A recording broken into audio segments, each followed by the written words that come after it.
Hello there, here, and today we're going to play The Last Aster, developed by LegendExGames. This is official novel telling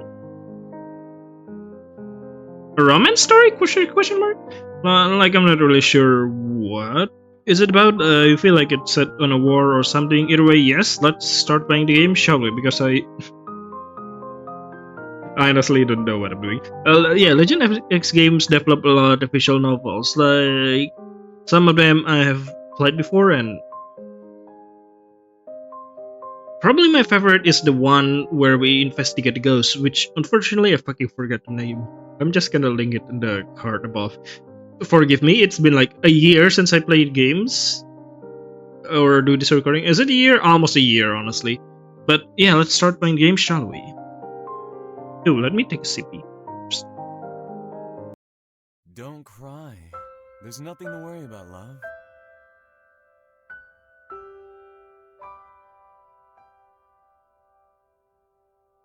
I'm supposed to click, but ooh, that's nice. I'll be back before you know it, and in better shape than when I left. I promise. Like in a body bag or something. They find better shape. And you never break your promises? Yeah? Yeah? 100%? Never? Never. Besides, I wouldn't be able to leave your smile for too long. Oh man, so cheesy. I won't be able to smile much without you around. There are things in this world that are wonderful and beautiful that you will be able to enjoy without me by your side. So, see everything you want to see and love the way you do best. I want to hear about all these memories when I get back. So, now it's your turn to promise me. Promise me that you'll live your life, Aster. Holy shit! Holy shit! Name drop. Still not the full title drop, but okay. I promise. Yeah. Oh, I wonder how it's going to play to chapter 1. The whole story. Aster blew her hair out of her eyes as she waited for the door to open. Despite seeing the man at least 2 times a week, this time felt different. The trepidation of today's outing was almost too much for the sweet girl to handle. She didn't know if her soul could bear the fleeting moment together, but it was now or never. There would be no other time, not for a long while. Don't let him see you so nervous. He'll never let you live it down.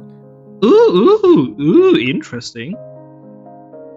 She mumbled a pep talk to herself, but it did little to ease her rampant thoughts.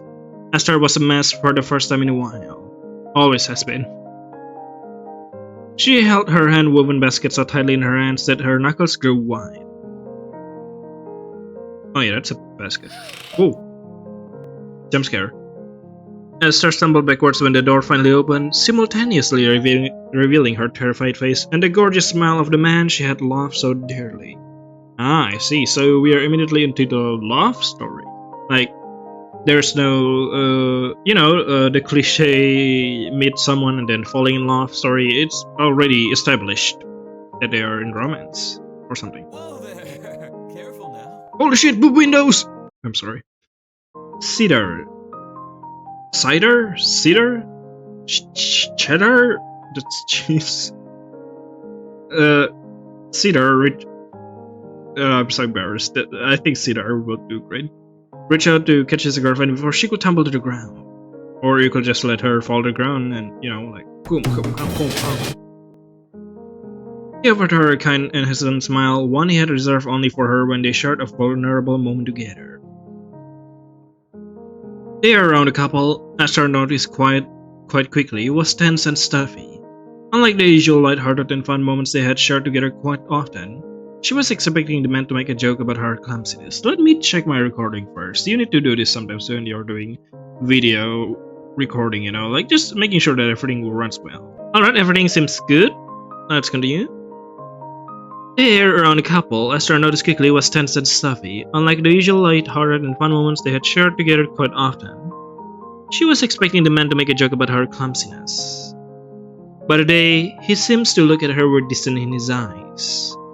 Was it all a fragment of her imagination, or had Cedar been overcome by nerves as well? Probably. Sorry. Her voice trailed off. She didn't know what to say to the man who had never before given the air that he was unsure of himself.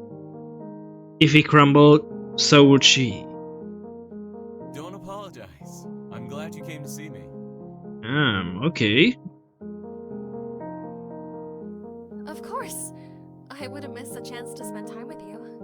I've almost all but cleared my schedule for the next 2 days so that we could have a lovely weekend together. Oh hell yeah, slay. Don't apologize. Oh shit, I pressed the wrong Of button. course. She lifted the basket slightly. It was covered with a deep green napkin, hiding the content. She could see the curious look in Cedar's eyes, which made her giggle. I thought we could start our day with a picnic by the port. I packed your favorite. Picnic by the port! Cedar placed a hand on his stomach. Thank the Lord. I am starving. Leon made deviled eggs for breakfast. I hate the things. Leon? Oh yeah. He stuck his tongue out and scrunched his nose up in disgust. This made Aster smile. He was slowly melting into the man she had grown accustomed to. Good, she had lamented to herself, because if he had remained so stiff the entire time, she would find it hard to hide behind her smile for much longer. Leon is not your personal chef. You should be happy that your brother makes the time to cook for you. Half brother. Damn. Oh, I skipped something. Esther pridefully rolled her eyes. She didn't understand why Cedar always had to emphasize that he and Leon were only half brothers. She quite liked the older male. Though more subdued and certainly more buttoned up than his brother, she found Leon a good companion to his more laid-back sibling. She weighed her money that Cedar felt the same way too. It makes no difference. I'd love to have someone cook me breakfast, even if it was something I didn't like. I would like to cook for you, but you refuse to let me. Otherwise, I'd cook you whatever you like, love. Damn. The way he had always effortless snack that nickname into every one of their conversation made Aster swoon. She had relished in being Cedar's one and only. She couldn't imagine standing anywhere but his side. Oh my god. That's because you've only ever asked to spend the night so you could wake up with me in the morning. Mother would never approve. Obviously. A little cuddling always soothes the soul, love. That's all I was offering. Oh my god. Aster began to blush profusely, thinking of the man's arm around her, snuggling up against each other, but in a way they had never tried before. If things were different and she had not lived with her parents, Aster would have liked to try it at least once with Cedar. Well, when you come back, perhaps I can convince my father to let me sleep over at your house? Damn. Yeah, and maybe by then I'll be living on my own and not have Leon breathing down my neck like a child. Yeah, that would be terrifying, wouldn't it? He cares a lot about you. It's sweet. Oh. It's suffocating. I'm going to enjoy some time away from him. You, however... He grinned slightly and slung his arm around the girl's waist.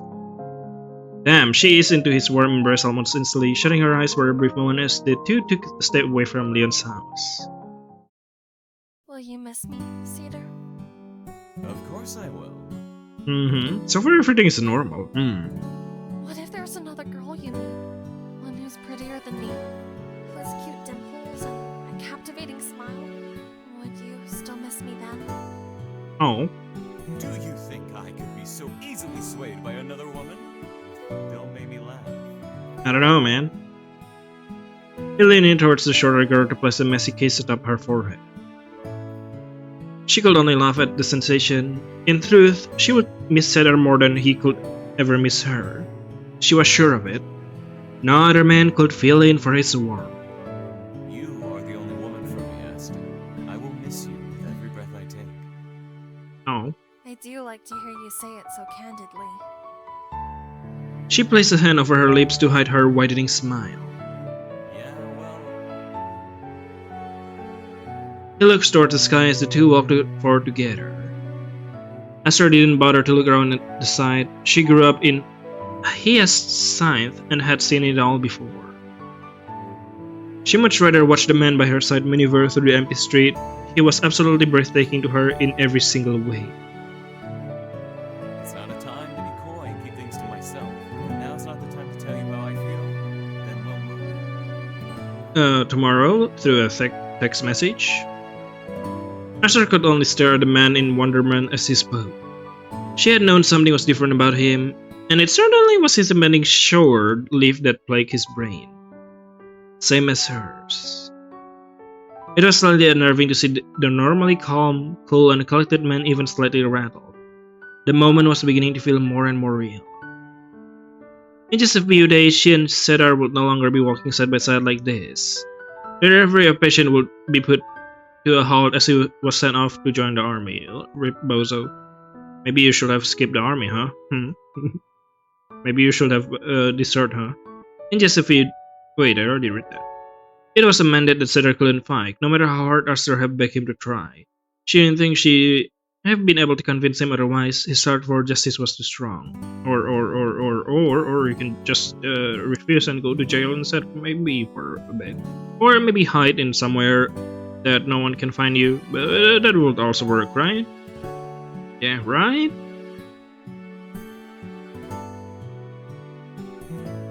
His heart for justice was too strong, huh? Sarah thought he could change the world. Aster hoped that he could, considering that the high price of their happiness was being paid. I suppose you're right. Well, then I shall let you know that I adore you just as well. Is that so? How do I know you won't be the one replacing me with some handsome stranger? Damn. Aster didn't feel like entertaining his teasings. She spoke slowly and from her heart. I don't think I will ever love another man as I have loved you. There will never be anyone to replace you. Oh. He stopped walking, Aster following suit. His hand on her waist had grown limp as it dropped to his side. For the first time in the sunlight, she could see the unmistakable pain in his eyes. Her earlier fears were now confirmed. He was worried about the future just as much as she was. Did I say something wrong? No. I think I did. He shut his eyes for a moment and then inhaled a sharp breath. If something happens... Yeah? No. Yes? She spoke sharply, shutting down the man's train of thought. Nothing is going to happen. Are you sure about that? We may have to face the truth, love. Something could happen, and it could be anything. Well, are you sure something could happen? Maybe I come back a little different than when I left. Then what? Will you still love me like you do now? You may find it hard. Yeah, maybe he come back without a boob window at all. Would you still love him, even after that? Inside here.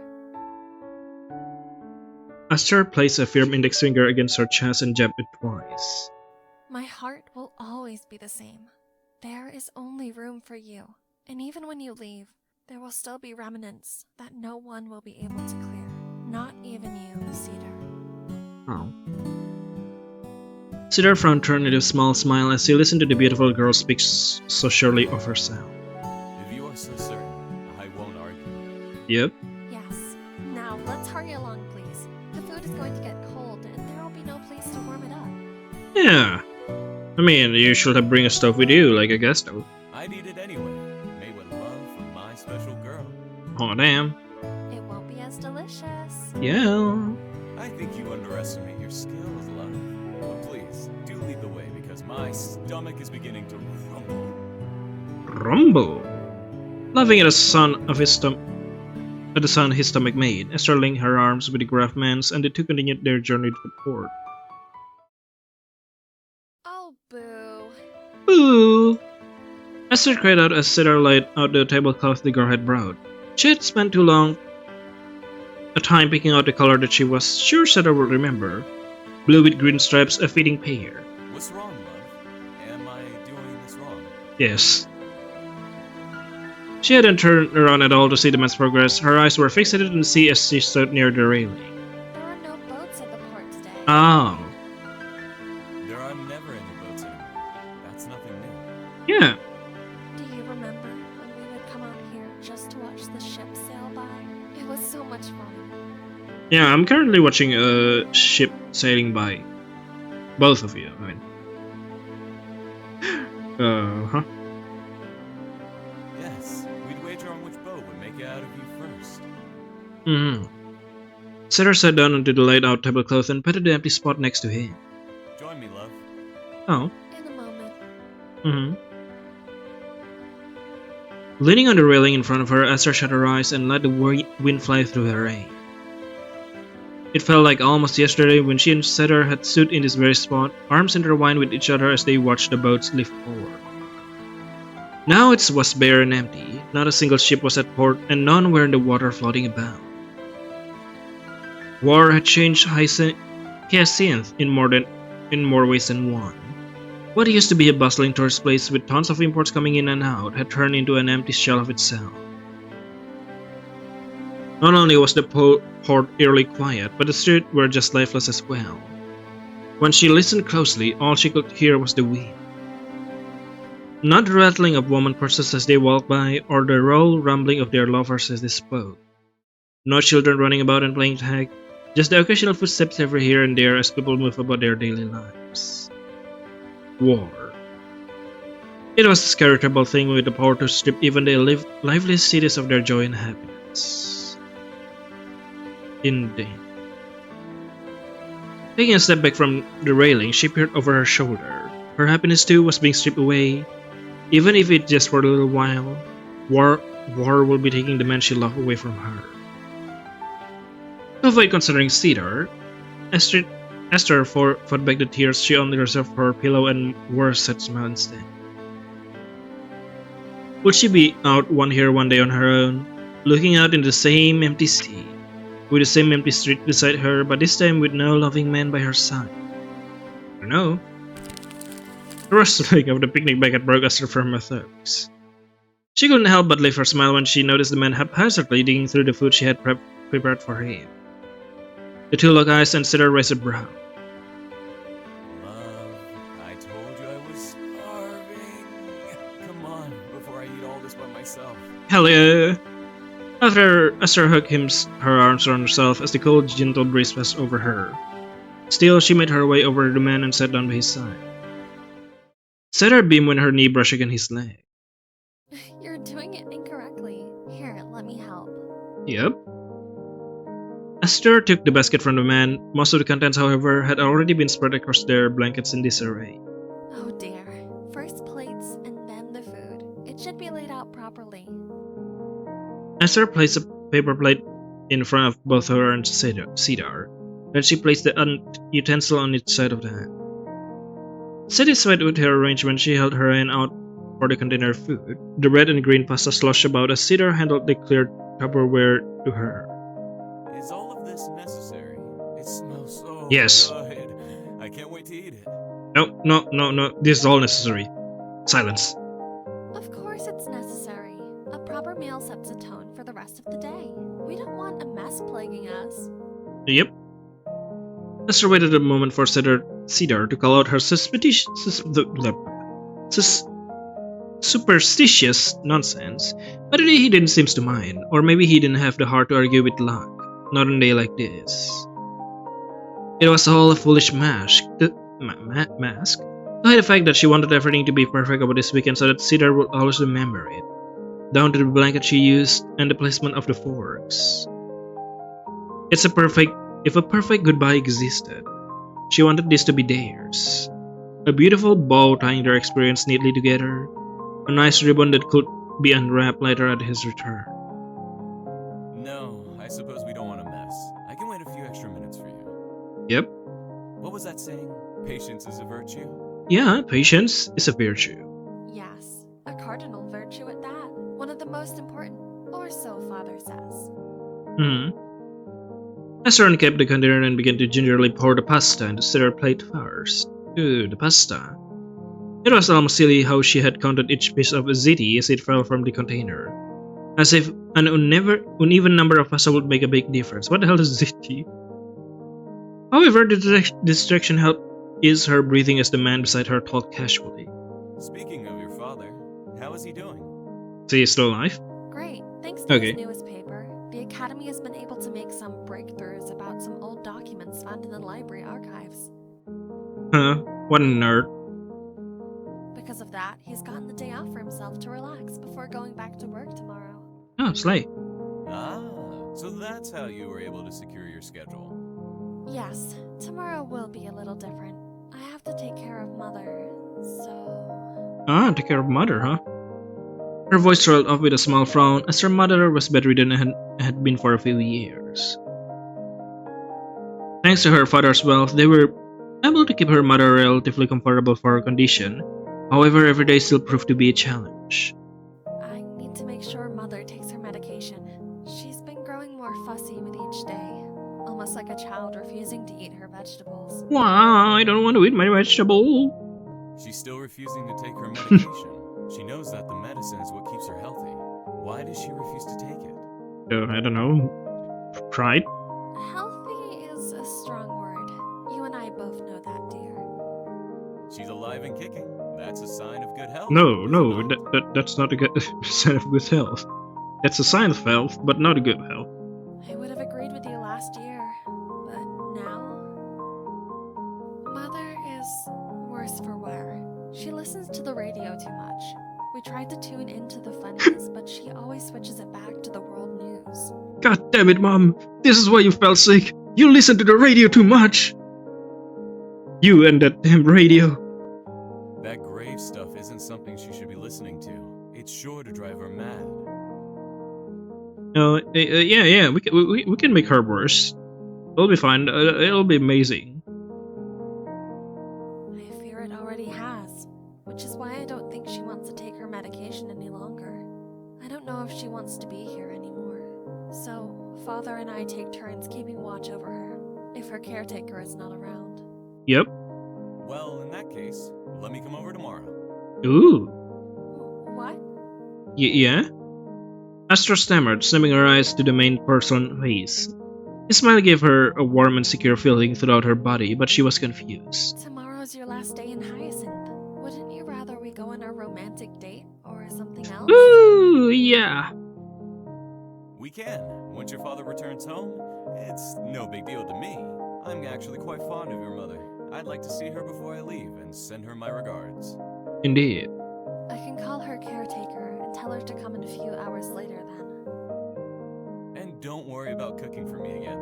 This? He lifted up the empty plate in his hands, nearly clean with a toothy grin. This was delicious. But let me be a gentleman and spoil you ladies. Oh my god. That sounds lovely. Just nothing.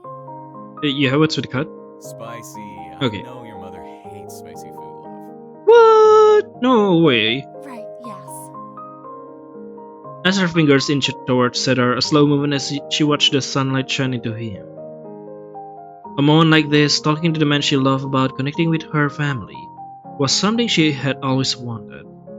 She had often thought about Cedar sitting at the dinner table with her and her family, a perfect fit. Was that going to be a possibility now? Will he have a chance to be part of her family? Will she get a chance to be part of his? Catching sight of the girl's lingering hand, Cedar took the chance to take it and squeeze it lightly. So tell me, how has work been? Go stomping through anyone else's lawn lately? What does it mean? What kind of work did you do? Only yours. Yeah. She squeezed his hand back, remembering how the two had met. Aster was part of Hyacinth Botanical Preservation Association. The PBA's job was to count all of the flowers in town and keep a record of how they bloom year-round. The goal was to ultimately promote a healthy and natural environment for flora to grow seasonally. Sometimes Aster got a little zealous in her pursuit, and that was how she had landed the most handsome man in Hyacinth at her side. She could remember vividly the way the man had shouted at her to get off his lawn like an elderly man from one of the moving pictures. Why are you at random people's lawn? But thanks to his distraction, she had left with a wrong count on her sheet and needed to come back to Leon's home again to correct her mistakes. That time, however, she was prepared for the man's harmless wrath. It's only my flowers you trample on, right? You bring a permit? Is that what it is? Well, Yep.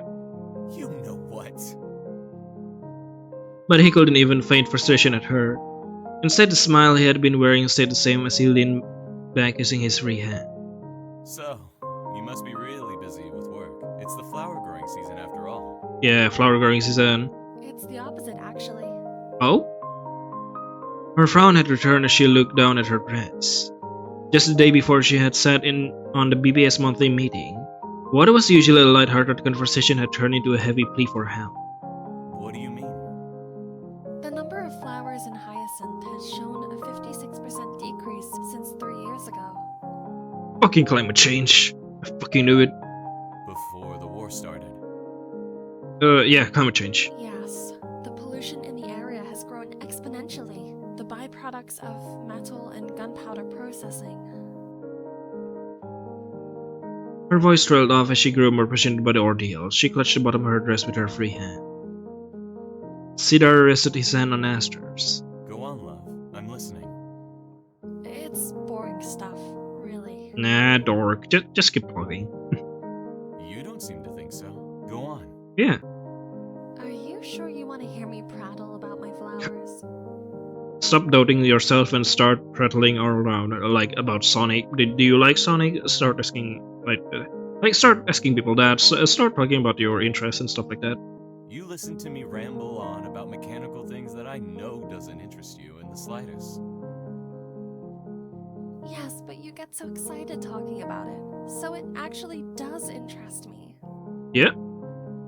My sentiment is the same, love. So, as I said, go on. Okay, well, I was saying that the war has produced so much pollution in the air that flowers are dying out.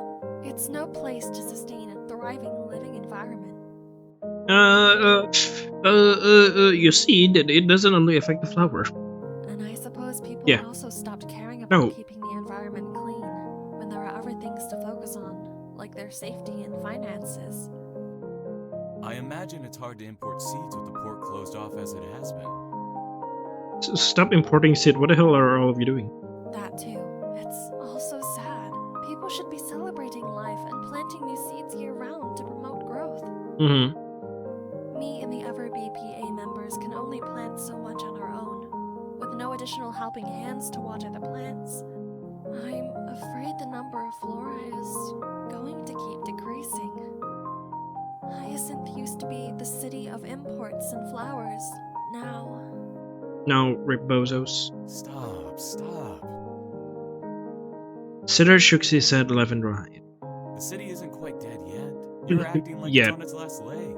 I see buildings still upright, some people still out and about living out their days. I suppose you're right. However, if we keep on this path, there will be no life left. Not in the flower beds or in the streets. Yep. Well, it's a good thing the army is getting me then, isn't it? I don't know, man. Aster bit her lip in frustration. A good thing? I can hardly agree with that, though my reasons are purely selfish. No. Your reasons are not purely selfish. It's understandable, honestly. Cedar squeezed his girlfriend's hand once more and let out a sigh. Someone needs to be the one to fight. Should I just let the enemy stomp all over our home? Yes. Me being on the front line means holding off the bad guys from getting to you? I'm okay with being drafted. Okay. Go for it, then, bozo. So, I suppose my reasoning for accepting the idea is purely selfish too. Though, I guess we both want the same thing in the end. Aster sat silently for a moment, the tension growing thick. Though Cedar intended to sound heroic and encouraging, his word made Aster's heart sing as if it was in quicksand.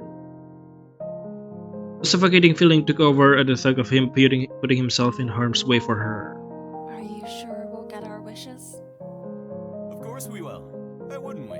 You're the one who said to me on the way here that I will come back, right? William Afton asked statement. He emphasized his word and he leaned into the girl. She could tell that his smile was hiding a lot of weight, but she didn't dare point it out. Yes, I suppose, but... Worrying will accomplish nothing. Same as getting discouraged over the flowers. So, I have a little idea. Oh, tiny wincy idea. He straightened himself up. Why don't we make a plan? While I'm serving our country and helping to end the war, Ooh. you... He pointed towards her with his unoccupied hand, unoccupied hand, whatever. can work on getting those flower numbers back up. Yeah. When I get back to Hyacinth, there will be beautiful flowers and even more beautiful lady waiting for me. Aster mulled it over for a moment. It was a lovely idea. However, it was hard to focus on the possible positive of the situation that Cedar was trying to convince her of. All she saw was the loss of her love. The man made it sound so easy to keep living when the world around them was doing the opposite. How did he remain so positive? She decided she wouldn't rain on his parade, because he is kind of a dingus. But yeah. As the world let him have this moment of joy and perhaps in failing sport, she could start to believe in the bright future that Cedar pictured for them. I will try my hardest. Yep. That's all we can really do, right? The two sat in silence for a few moments.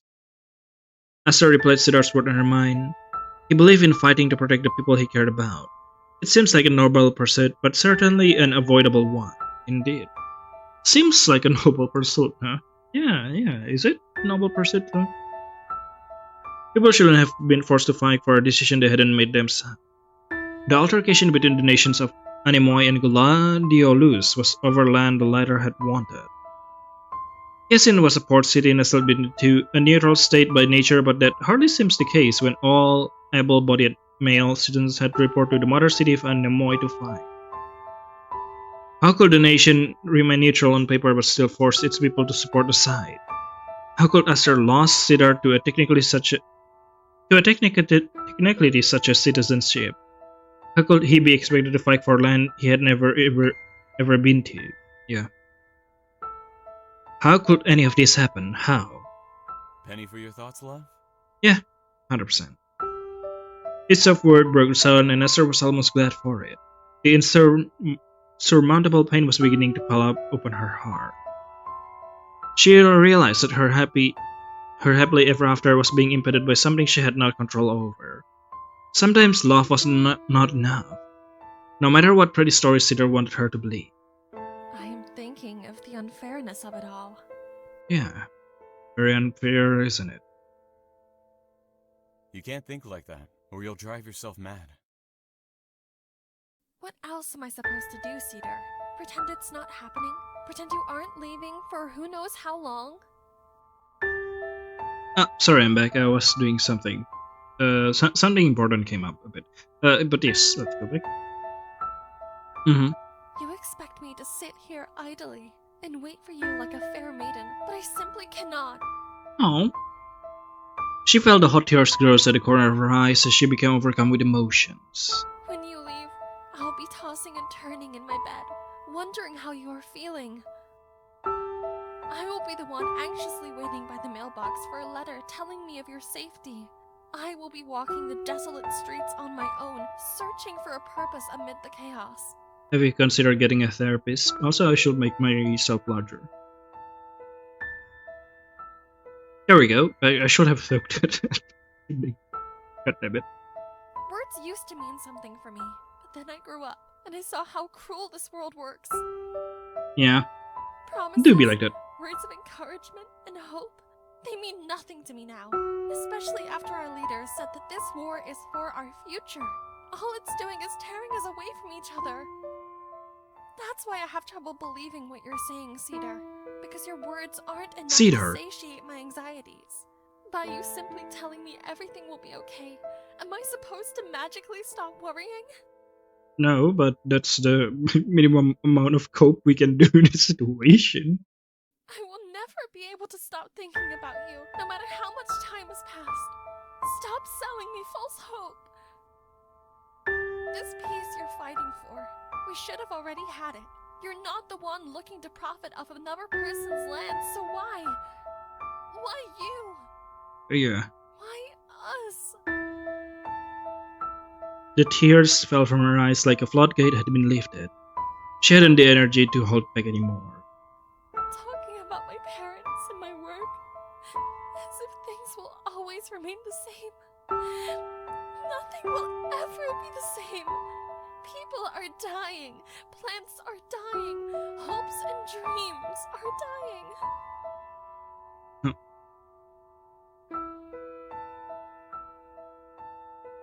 She snapped her head away from Cedar. He understood how she was feeling. She knew deep down part of it must have bothered him too, but he kept smiling for her sake. Why pretend? The world was cruel no matter how you look at it. Perhaps she should have expected this outcome all along. The world was taking her mother, taking the flower she had found so much joy in, and now her love. There will be nothing left. You can't give up hope. Hope is our only weapon in a cruel world. If you give up hope, there truly isn't anything left to hold on to.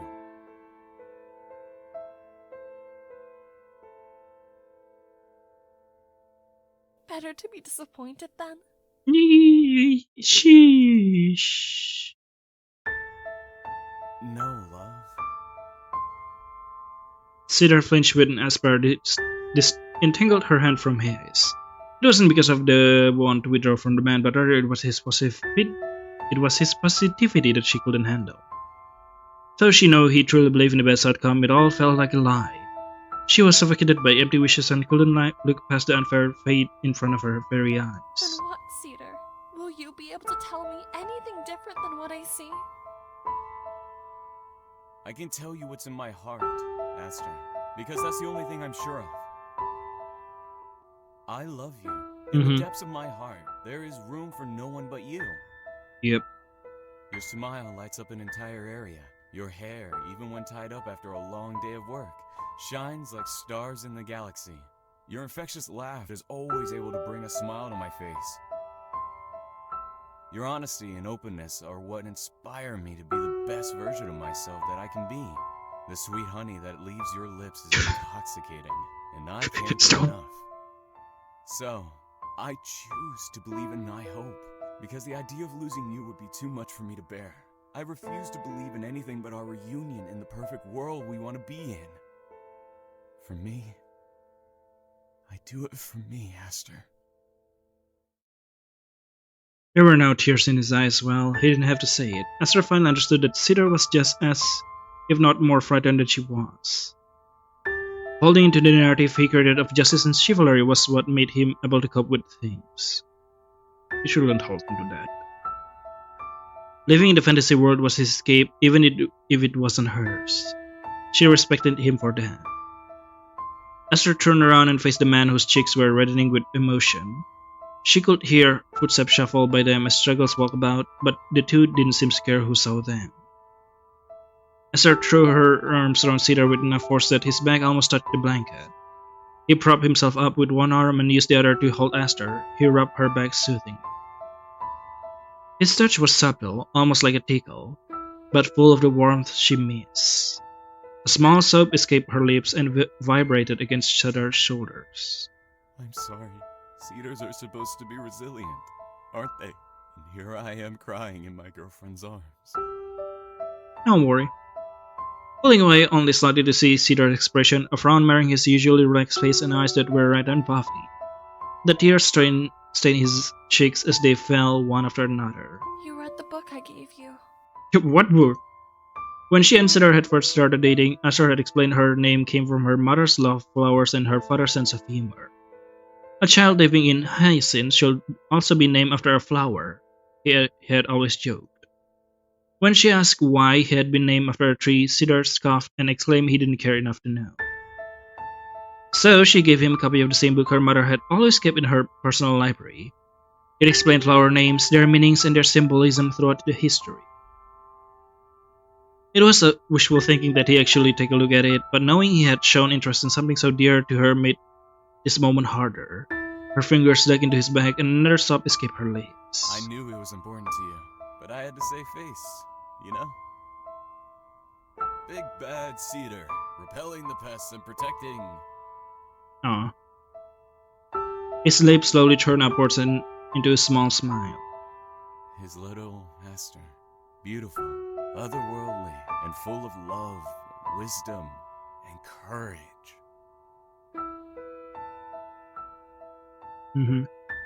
I don't feel very courageous right now.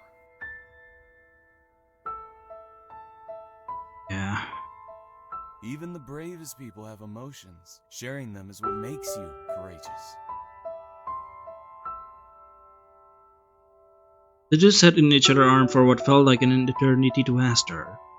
No more word had to be passed between the two. While the pain still loomed overhead, Aster relished insecurity and vulnerability of Cedar's warmth. Because it was this sensation she was sure that would help her try and hold onto his hope.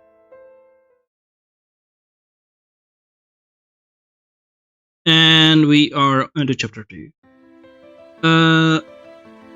I think, I don't know, should I continue or should I just end here? I feel like I should continue. Let's see. Give me a moment. Good enough. Apparently I still have time, so let's continue playing the game, shall we? Cedar fidgeted with one of the buttons on the bottom of his shirt. In the other hand, he held a bag of takeout food tightly. He was nervous to take out food today. Why was he nervous? This wasn't the first time he had visited Aster's house. But it could certainly be the last. Ooh, yeah. He attempted to push that intrusive thought away, but no matter how hard he tried to put on a brave face, the idea lingered. Aster's passionate word and her tears from the day before, as they sat in each other's arms, had sparked something within Cedar. A fear that danced beneath the surface, despite the smile he had tried to plaster on his face. Today was different from yesterday. The air felt stale, and the sunlight that he had often relished in felt like it was a dull shade of yellow. Was it because war had changed Hyacinth, as Aster had pointed out? Duh! Or was it because it had finally dawned on him that today was his last day in town with the woman he loved and the life that he had come to know? Both? It was almost as if an invincible force kept Cedar's arms pinned to his side as he fought to knock on the front door. That's kinda gay, but okay. Don't show her you're nervous. You're supposed to be the tough one for her. He mumbled this half-hearted pep talk to himself, but it did little to ease the tension. Eventually he gave in and raised his right hand to knock on the front doorway. It felt like an eternity until someone finally opened the door. Ah yeah. A frazzled Aster, as she patted her dress down furiously, gave him a grin when she looked eyes. You're here! Yeah. Is everything alright? You look a little out of sorts. He smiled nervously at the girl who stuck out her bottom lip in a pout. Is that how you should be greeting your girlfriend? By saying I'm looking out of sorts? Duh. I'm sorry. Where are my manners? He bowed in an exaggerated fashion and Aster giggled. When he straightened back up, she stepped closer and tugged at one of his suspender straps. You're right. I am a little out of sorts. Mother knows you're coming and has since been putting up a fuss. It's quite tiring, actually. Ah, She doesn't want to see me? I don't know. Oh no, she Okay. does. Which is the problem, dear. She's absolutely giddy and has prepared her best stories. Oh, okay. I thought there would be conflict with the parents, but apparently not. She doesn't get many visitors these days, so thank you for making this happen. Ow. Cedar placed a tender kiss on Aster's forehead. Of course. She's family. Same as you. Hell yeah. Oh, really? Weren't you the one making a big distinction about Leon being your half-brother? And now suddenly bloodlines don't matter?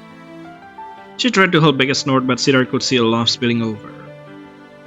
He had made a big deal over these things mainly as a joke to the girl who seemed to clutch into her familial bond tightly. Aster had grown up in Hyacinth with a loving mother and father. Cedar didn't have that relationship with his parent. His biological father had gone overseas quite early in his life. Oof, rip. Cedar hadn't known much about the man other than his name and a few staggering memories that triggered in the most random of scenarios. God damn it, what are you, an anime protagonist? Like when he had been cooking breakfast one morning and the faint smell of tobacco from outside brought back a hidden memory of his father at the diner table holding a cigar while Cedar's mother scolded him. Other times Cedar had been walking down the street and saw an older gentleman drinking from a brown paper bag in broad daylight. He recalled a similar image of his own father doing exactly that when they were supposed to be out getting groceries. With the way his father had found pleasure in all kinds of vices, it was no surprise to either Cedar or his mother when they had found out that Cedar had a half sibling in Hyacinth. Oh, whoa, okay. The revelation put an even bigger strain in the family relationship. Now, here he was with none left. All Cedar had was the support of half-brother he had only just begun getting to know a few years earlier. It was something he was sure Aster didn't grasp. But honestly, he was happy she hadn't experienced a tumultuous childhood like that. If anyone deserved to have a happy and loving upbringing, it was her.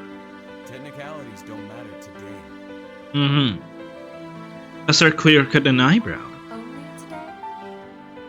She mused, standing up on her tiptoes to reach closer to his head.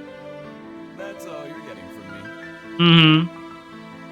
He poked the spot he had just kissed moments ago with his index finger and looked too loud. Fine. Enough teasing. Come on in. Yeah, let's go.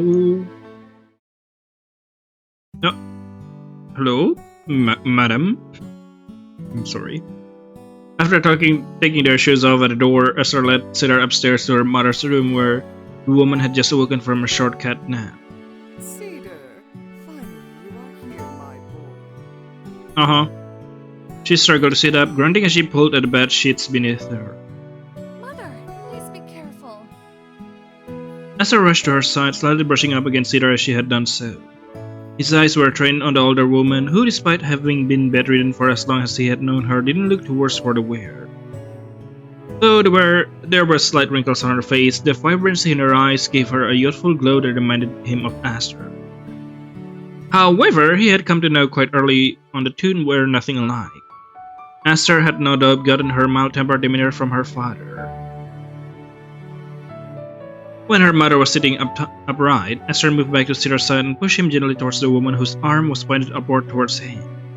Mrs. Green, it's lovely to see you again. You look as gorgeous as ever.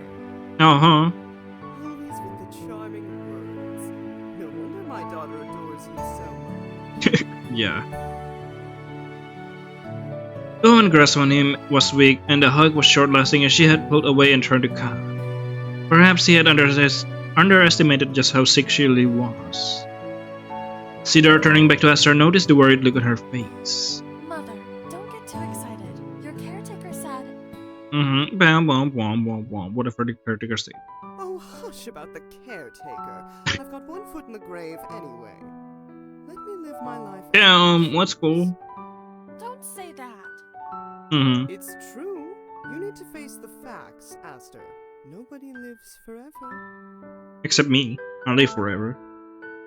Cedar stepped back towards Aster's side and placed a comforting hand on her back. He could see how those words, today of all days, could sit heavily on her heart. Why the fuck would you do that, mother? He decided he'd be the one to lighten up the mood and change the subject. I brought some food for us from St. Clarice's near the port. Mm-hmm. Seafood? Seafood? Her eyes lit up. She probably hadn't had takeout food in a while.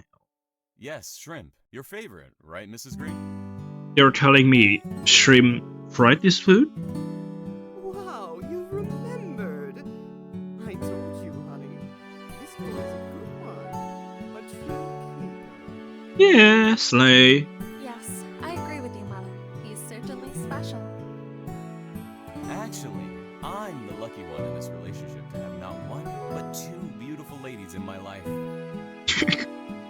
He's handsome, brings you food, cares about your mother. This one is husband material, Aster.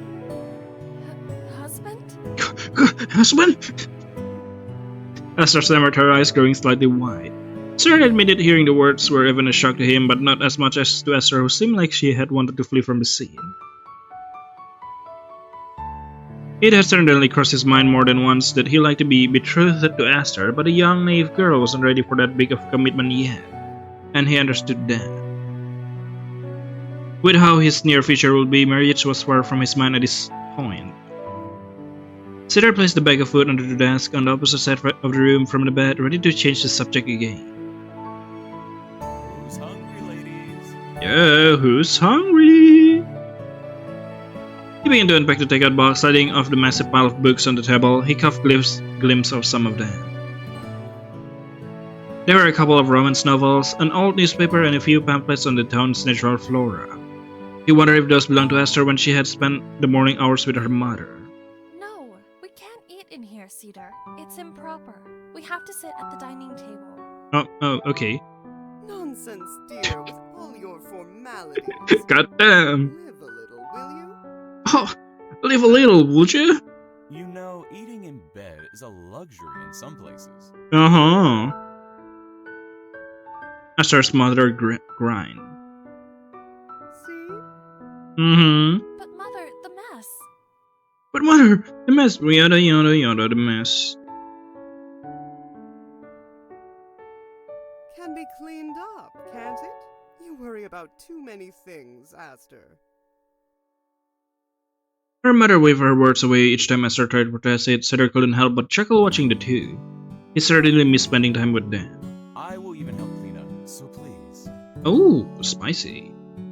He grabbed a container and fork and then handed them to Aster, who begrudgingly sat in the living chair next to her mother's bed. Cedar passed the shrimp bowl to Miss Green and took a seat with his foot across from Aster. He watched the girl struggle with the container for a bit before ultimately letting out a frustrated sigh. Let me help you, love. Indeed. I can do it. I won't be bested by a silly container. I think the silly container is already winning. I think it's already winning, Aster. She looked up at him with fire in her eyes that he had nothing to do with the food. You certainly can, but a little help doesn't hurt. Yeah, a little help little help doesn't hurt, doesn't it? We should be eating in the kitchen anyway. What's with your obsession with the kitchen? Stop! Cedar recalled how Aster was over having the perfectly laid out picnic yesterday. She had often been particular, but never this particular.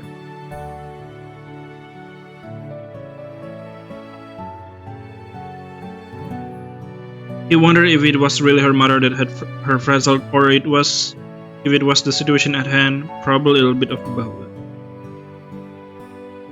This food is the best I've had in ages. Thank you, Cedar. She spoke in between bites of food, as her mother was never the proper sort. Oh, sorry, I clicked something, I think. But it didn't bother Cedar. He didn't find himself as much of the proper sort either. You're welcome. I'm glad you're enjoying it. We could stand for a little entertainment, however. Aster, be a dear and turn on the radio, would you? Yes, Aster, would you? No, Mother. Cedar came all this way here. We should talk instead. Mm-hmm. Can't do much speaking with our mouths full. True. Mother, you're already... Frustrated, Aster dropped her voice with a huff and turned her attention back to her food. No radio. You get all worked up about the news. I don't like... Excuse Oh, your shit, I bedridden skipped that. mother for wanting to hear about... No radio. You get all worked up about the news. I don't like it. Mm-hmm. Wait, did I skip that? Actually? Excuse your cold, bedridden mother for wanting to hear about what's going on outside of these walls. Yeah, Aster. Didn't you notice about that, huh? Nothing good is happening out there, Mother. Aster snapped, food spilling from her plate as her body jam would start. Cedar watched as the two women grew more and more agitated. Why did they click space? More agitated with each other. He had seen both of their point. Miss Green had wanted a glimpse of the world, but for Aster, that world was a little too painful. This place was supposed to be her sanctuary away from it all, and he promised that he'll allow her that peace until he left. Then she had to work on finding a new peace herself. He cleared his throat, reaching over to place comforting hand on his girlfriend's thigh. Perhaps we could listen to some music instead. Indeed. Yes, I like that idea, Cedar. Fine. Whatever you'd like. Yes. As her mother had given in quite easily, this was probably a fight she had with her daughter on more than one occasion. Letting the thugs roll off her back, Miss Green went back to enjoying her shrimp. Shrimp, delicious shrimp.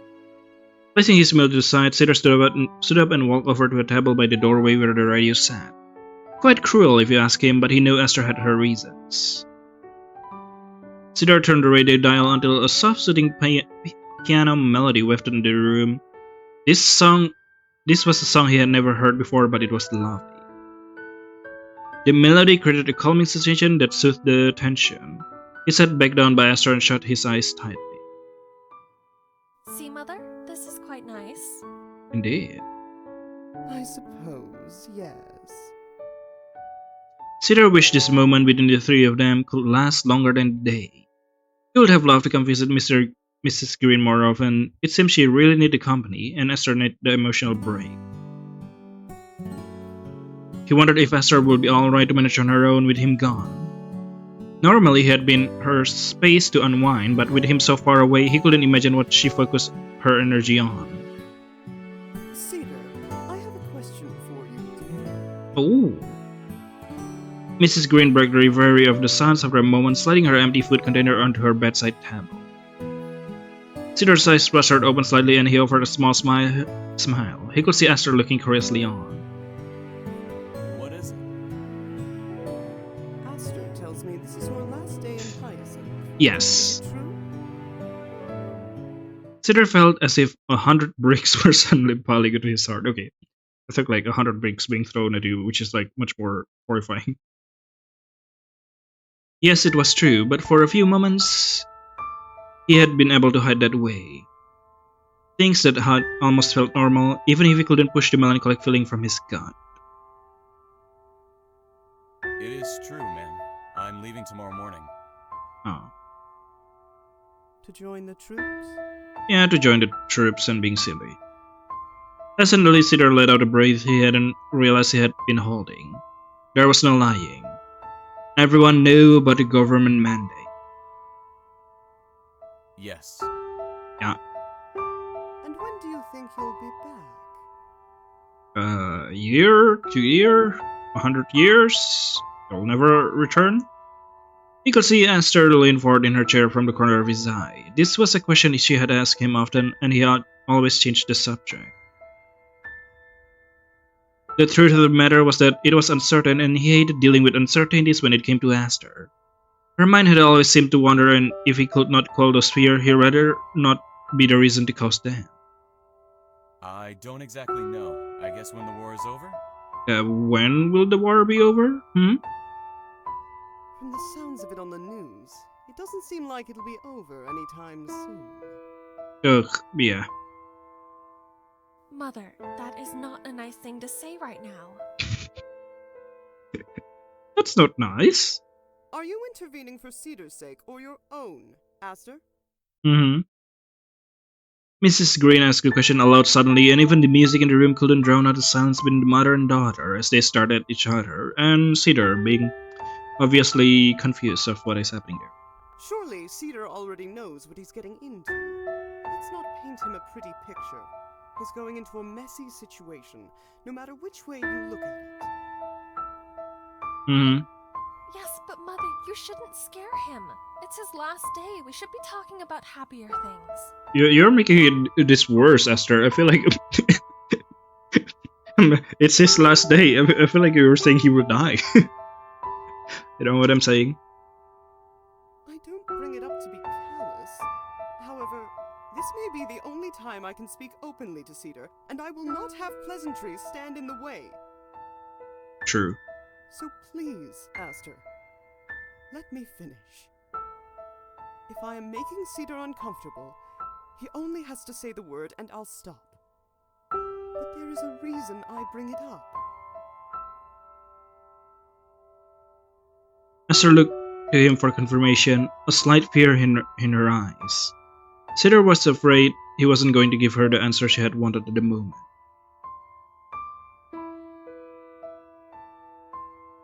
He placed his hand in his lap and folded them. A more serious and tense moment meant to hold back his nerves at the wild thoughts that had invaded his brain at the mention of Aster's mother wanting to talk to him about something. Yeah. Go ahead and speak freely, ma'am. I'd like to hear it. Cedar. Yeah, Cedar. Love, it'll be alright. I value what your mother has to say, and I won't live in regret to shield my feelings. If that's what you want, I'm listening as well.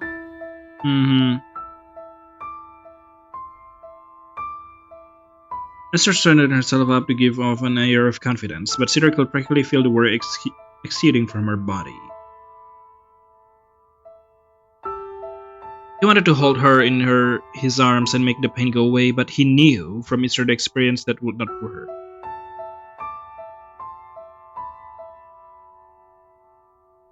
Love, no matter how strong, could not save everything. There were things that would always stand in the way to test those feelings, and most could be overcome, but some challenges were insurmountable. They would get through it. He was holding to that idea. So it was not going to be easy, and he doubted both of them would live unscathed. He had only hoped that, for Aster's sake, it was him who had become damaged, because seeing her broken and defeated beyond repair would be his undoing. Mrs. Green cleared her throat before speaking again. You are aware that leaving on this journey is not something to be taken lightly, correct? Yep. Of course, ma'am. I'm well aware of that, but I'll be fighting for a greater good. Are you? What was she getting at exactly? Was this some kind of test? The greater good. Yes, that's what they're selling you, young man. Will that greater good be worth my daughter's broken heart? Maybe. Who knows? They always say it like that, no? What? What? Cedar stammered, eyes widening at the older woman's word. He couldn't bring himself to look at his girlfriend, who he was surely already had a broken heart. She thinks I don't see her fret about the house. She checks to make sure her hair and her makeup are perfect for when she sees you. But the minute you are not in her presence... What do you think she does, Cedar? Do you think she goes to bed with a smile on her face? Probably. I hear her sob into her pillow at night. You haven't even left yet. Now, imagine when you're miles away and with no way to contact her. Or maybe kilometers away, haha. I don't know what I'm saying. Cedar dropped his words because he didn't know what to say to the woman. She was right, and echoing the same sentiments that Aster had done only the day before. It's not his fault he has to leave, Mother. No, it's not his fault, or the fault of any young man. There are days when I thank the Lord for having a daughter, because if I had to see you leave before me, it'd be the strongest pain I would ever have to experience in my life. Oof. So, I understand your feelings, honey. I only want to ask Cedar that he be kind in his goodbye. I wouldn't do anything else, ma'am. Yes. I know you to be a wonderful young gentleman. I just want to... Oh, it was Delphine Discovery, I just remember. And you tell her how much you'll be thinking of her. The other game developed by LegendExGames. Yeah, I just remember now. I'm so smart. Give her something to hold on to until you come back. And that's the biggest part, Cedar. You have to try your hardest to come back. I would like to see my daughter in a white dress and flowers in her hair. That would truly make me the happiest woman on earth. Are you going to be still alive when that happens? Aster began to sniffle. She couldn't hold back her tears anymore. One after another, big sobs left her body. Aster. Cedar, can you give us some time to ourselves? I'd like to talk to my daughter about a few things. Indeed. Yes, of course. With a feeling of numbness taking over his body, Cedar walked out of the room. He would pay anything to make Aster's pain go away. He saw his soul, if he had to be losing her mother and him was a truly cruel fate. Oh, I skipped something. Cedar wondered as he leaned against the closed door to Miss Green's room, if he'd be able to give Aster the best goodbye. He was afraid that even the most romantic moment wouldn't change a thing for Aster. She'd always be heartbroken that he was leaving her son. Though her cries were muffled, he heard clearly as she sobbed to her mother. Why, Mom? Why does he have to Feudalism. Yes, and that was the hardest thing for him to hear. As tears began to fall from his own eyes. Yes, why? Why did he have to leave? Epilogue. Esther watched the ship pull into the port. On any other day, she'd be excited to see the water full of movement, but the ships were here to take Cedar away from her. Blast them away! Make them explode! There were a lot of other people around her, but they were also here to see their loved one leave. It was unfortunate that it took tragic circumstances to draw out a crowd of his size. One day soon, she had hoped to see the same people gathered here with smiles waiting for their loved ones to return. How long would that be? Cedar had said until the war was over, but she knew he wasn't sure either. Everything felt like a roulette wheel was being spun. Was she going to get the big prize or lose it all? Esther placed a hand on her heart and shut her eyes tightly. The world was closing in on her. Today was the last day she'd see Cedar. Tomorrow he wouldn't be around, or the next day, or the day after that. The truth left her feeling empty and hollow, like a stranger to herself. Ah, there you are, love. Oh, hello! Esther turned around slowly, hearing the familiar voice. But window guy. Normally it was enough to pull her out of her bad moods, but today nothing could take that away from her aside from a government official exclaiming that the war was over and no one had to leave Hyacinth to go and fight. Esther's eyes fluttered open slowly, seeing the man she loved with all her heart. Standing side by side with his brother, there were 2 suitcases in his hands and another bag draped over his shoulder. Seeing her gaze on the bags, Leon offered a friendly chuckle. He was in good spirits, but perhaps he was holding it together for his brother's sake. If not for a moral obligation to Hyacinth, Leon too would be boarding the ship. His job as a healthcare worker was considered essential, and that he better serve his community. See, you should have done that. With Cedar being a mechanic, they must have assumed his experience would help in the army. I told him he didn't need all that. Okay, Leon. Well, my lovely girlfriend taught me to always be prepared, so I may have overpacked. Hell yeah. Yes, it's good to make sure you have everything you need, especially when you're going to be so far from home. She offered as best of a smile as she could muster, but both boys could see through it. Leon offered her his own reassuring smile, but it changed nothing.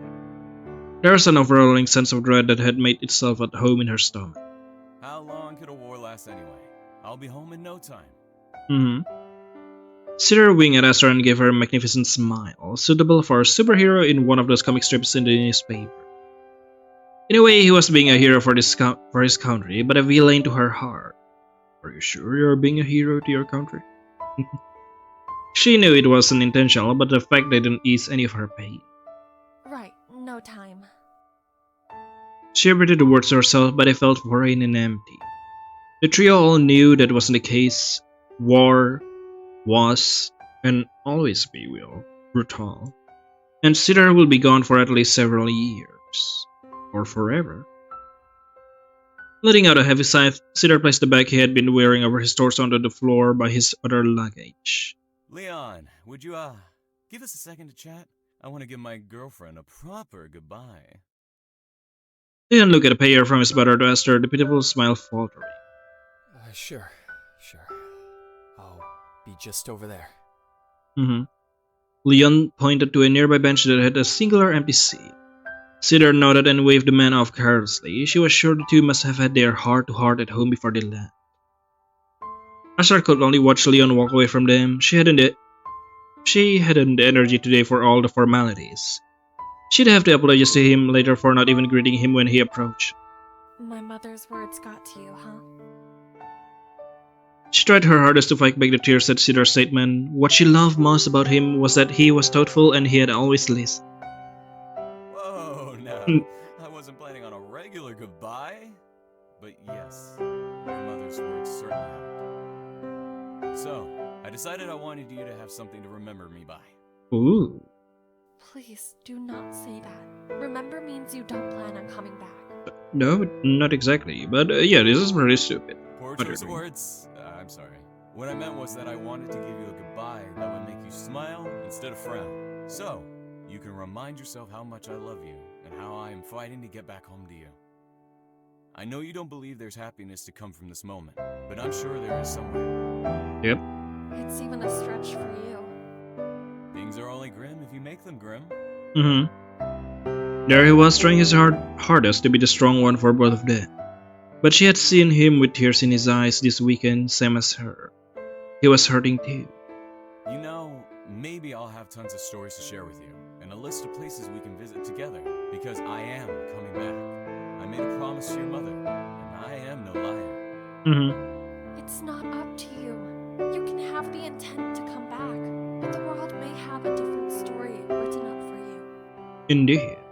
As I said a few days ago, love, worrying will only drive you mad. You should focus on something else, like how much I truly adore you. I won't be thinking of anyone but you while I'm on that ship. Yep. She couldn't find the words to say to the man's attempt at lightening the mood. He ran a hand through his unkempt hair. Getting a closer look at him, she noticed slight bags under his eye. Had he been up all night too? Yeah, that's not very helpful. You should have to go to sleep, you know. Oh, come on. Please, line up. I can't get on that ship with you looking so sad. Then don't get on. Stay here with me. Yeah.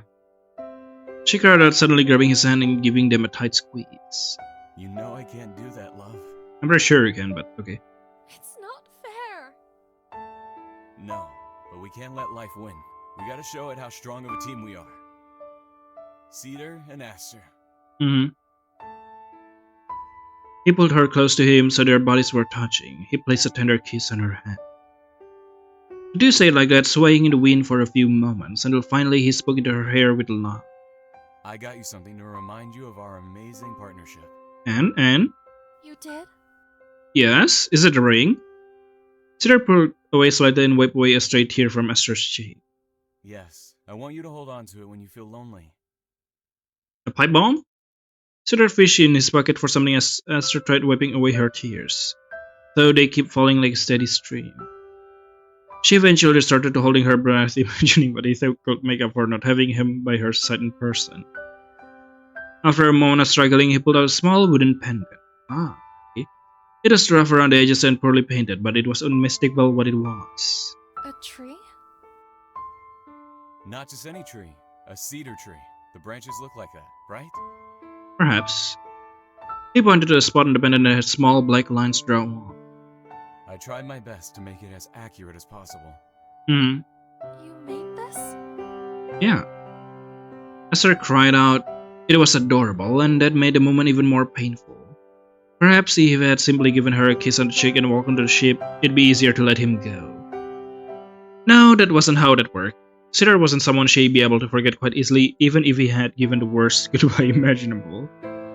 Yeah, I stayed up all night doing it. Leon had some supplies he let me borrow, and I, used the book you gave me to see what a cedar tree looked like. I'm not an artist, so...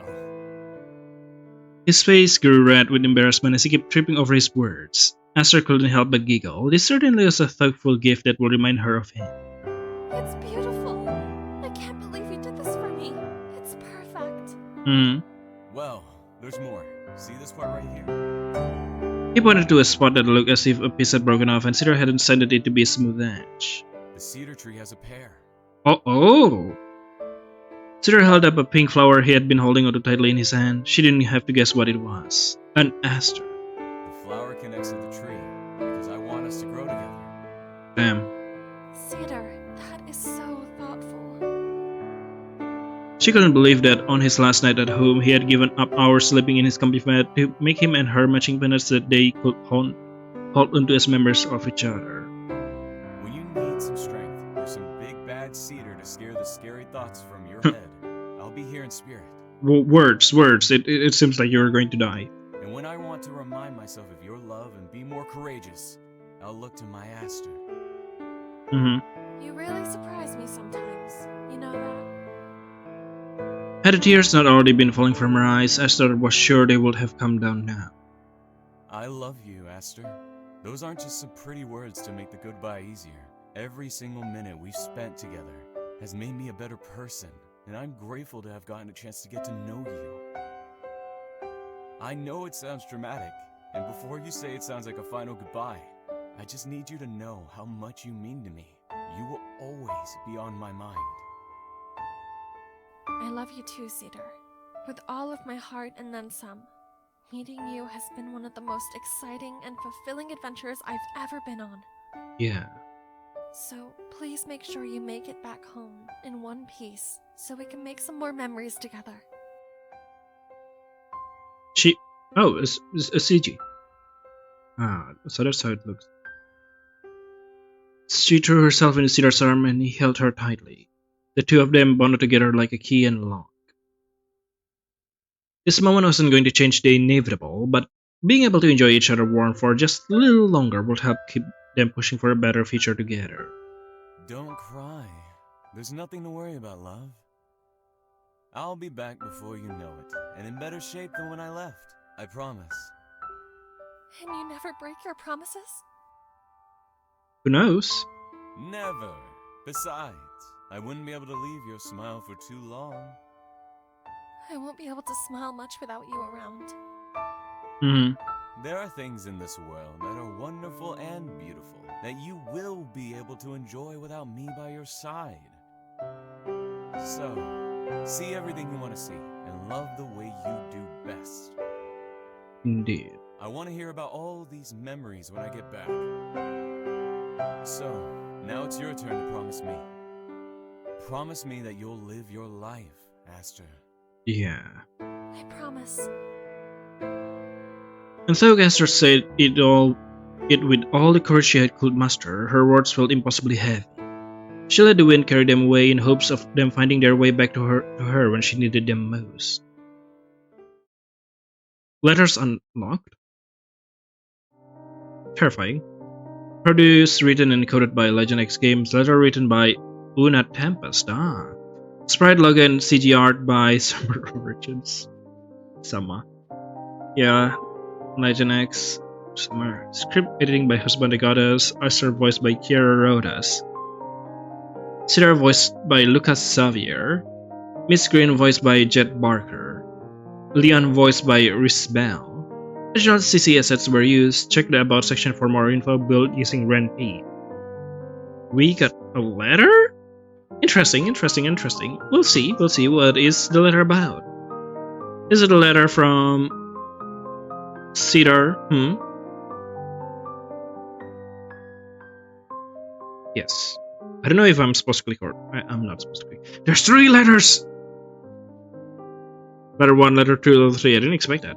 Oh, letter 1. Dear Cedar, I promise that I keep on living my life without you, and though it's been hard, I've really tried my best. Mother suggested I write down all of my adventures so that I have something tangible to share with you when you return. I've rewritten the first one so many times, trying to cite some grandiose life-changing adventures, but I don't have any stories like that to tell. Life without you is as unremarkable as you can imagine. What happened today isn't so far out of the ordinary. I simply went to your home to count the flowers, as you will call it. I gave my regards to Leon while I was there. He seems well, although he's been working exceptionally hard lately.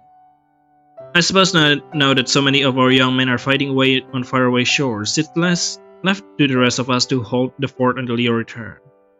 I didn't think it was possible, but Hyacinth felt even more empty than before. Well, duh. There are no ships anymore, not even the occasional import freight. The local wildlife continued to decline while pollution is ever on the rise. It is quieter now and much less vibrant. I saw those ships carrying you away took all the colors with them too.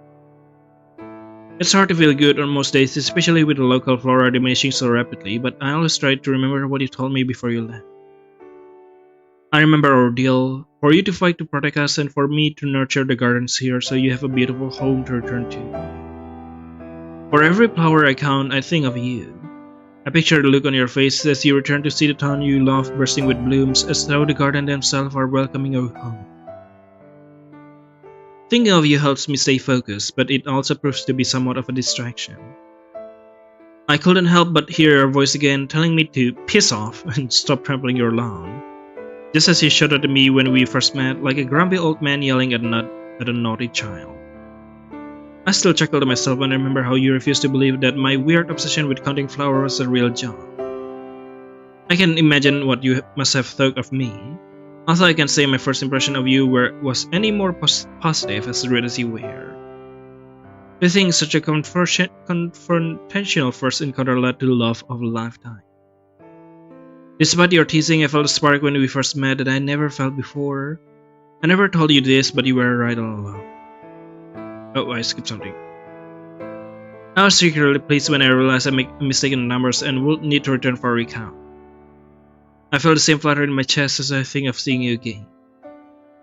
Cedar, I'm proud of you for fighting for your ideals and for our future, but please, once your job is done and that war is over, come home to me. I miss you. Yours always, Aster. Interesting. Letter 2, letter 3. Letter 2? Dear Cedar, I check the mail every day waiting news of you, and yet no such letter has arrived. I know you are occupied with the war, but anything to assure me of your well-being would mean the world to me while I wait for you. I really am trying to continue living life to the fullest, but each day feels empty with your absence. I'm sorry, I promised Mother I will stay positive. She must be worried about me. We are meant to eat lunch together today, but I must confess, I was somewhat preoccupied in my longing for you when I went to greet her. She took one look at my face and practically ordered me out of the door, insisting that I finally make good on my promise to you and do something memorable to tell you about in my letters. But I could see she only meant to encourage me. Without thinking, my feet carried me to the port. The weather was beautiful today, and the way the sunlight danced across the water was breathtaking. It reminded me of the day you so handedly asked me on a date, our first date no less. You presented the question so casually I almost thought I had misheard you, and yet once I realized what you were asking of me, I could not contain my excitement. I still smile when I recall how surprised you were at such a genuine response. Considering the teasing I endured with you, I do not blame you for expecting a more flustered, dismissive response, but in the moment I was overwhelmed with a sweet, giddy feeling. Yeah, indeed. Even just the memories of that day caused my heart to flutter, and so today I returned to the cafe where we ate on that day to try and relive that moment. I even took a seat at the same table, the one outside with a view that allowed us to watch the ship come and go while we dined together. But this time the sea was empty and the seat across from me. No longer is the port bustling with activity nor the town.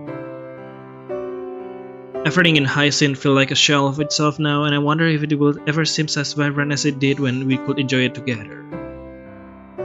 Though I wanted to stay longer, the reality of my situation was too harsh to bear. I finished my meal and returned home to Mother. I don't want her to worry, not with her condition, the way it is, so I did what I always do when I need your strength. I clasped my hand around the pendant you gave me and remembered your warm eyes and sweet smile as I told her a pretty reflection of my lunch and how I would write about it for you tonight. She seemed relieved to hear I am still writing this letter for you. I suppose she hopes that one day you will indeed write back. If Mother still holds out hope, I will too. Cedar, I know you have other concerns right now, but I know how much she means to you, so I will be direct. Her health is not getting any better. I am doing all I can to care for her, so we may both see you again, but I worry that if you do not return soon, there may be nothing I can do to ensure your choose reunion. I will continue to wish for this war to end quickly and check the letters every day until I hear from you once more. I miss you more than words can say, my love. Yours always, Aster. And the third letter is, Dear Cedar, the weather has gotten colder in Hyacinth, even colder than last year or the year before. The trees have lost all but a few remaining leaves and the flowers have gone dormant, taking the last of the town's color with them. This morning I awoke shivering in my bed, even with my extra blanket. This new house father and I have moved on to feel sterile and cold. Oh, oof. I do not like the ugly maroon color of the wall or the aged wooden floors. However, father wanted to live somewhere that didn't remind him of mother, yeah. Yeah. So the only choice was this gaudy old-fashioned home that had belonged to a family that had long left Hyacinth. There were other, much prettier buildings for sale, but father's taste for bright color has long since disappeared. Do you remember the old cottage in the outskirts of town? We passed by it in one of our walks some time ago. We were smiling and laughing together, but the sight of the pretty little buildings caused us to stop in our tracks as we always did back then. Something about that house spoke to both of us, and you even joked that one day we could buy it and live there together. Our love was so new at the time that your sudden suggestion to move in together flustered me, but even then, the idea of living with you made my heart soar. However, on nights like tonight, I often think about what it'd be like to live there with you as husband and wife. I often lie in bed thinking about the way you teased about me about spending nights so that you could wake up next to me in the morning instead of an empty bed. I regret never having to know your warmth. If I had, then perhaps I could remember it on these frostbitten mornings. And that would help drive away the cold, as a resilient Cedar might drive away the past. Though I have nothing tangible to hold on to, I like to imagine what it might have been like, or even what it could be like upon your return. As I lie here, I picture you next to me with tousled hair and a sweet, sleepy smile. I know you will tease me, perhaps insisting that I snore when I certainly do not. Yet I can think of nothing more blissful than walking up beside you every morning for the rest of our lives and never feeling this lonely chill again. Perhaps one day when you return, we can buy that cottage. I'll plant a big cedar tree in the front yard with a garden full of asters not too far from it. We could build an addition to the property so that father could stay with us too. I think if mother were still here, she'd like that as well. Though it had been several years since I've last heard from you, Leon assures me that if we were harmed, we'd know about it by now. Years, huh? So I hold onto that tiny thread of hope, because I cannot live my life knowing I will never see you again. I fear I will be in the same state as father, an empty garden where the soil is too infertile to grow even the hardest of plants. Please come home, Cedar. I miss you. Yours always, Aster. Interesting. So, yeah. That's all for the last Aster. Yeah, war. Sneaky, smelly. Maybe you shouldn't have gone to the drafting, huh? Anyway, yes, that's all for the last Aster. I hope you enjoyed it. It's sad. See you later in my next video. Bye bye.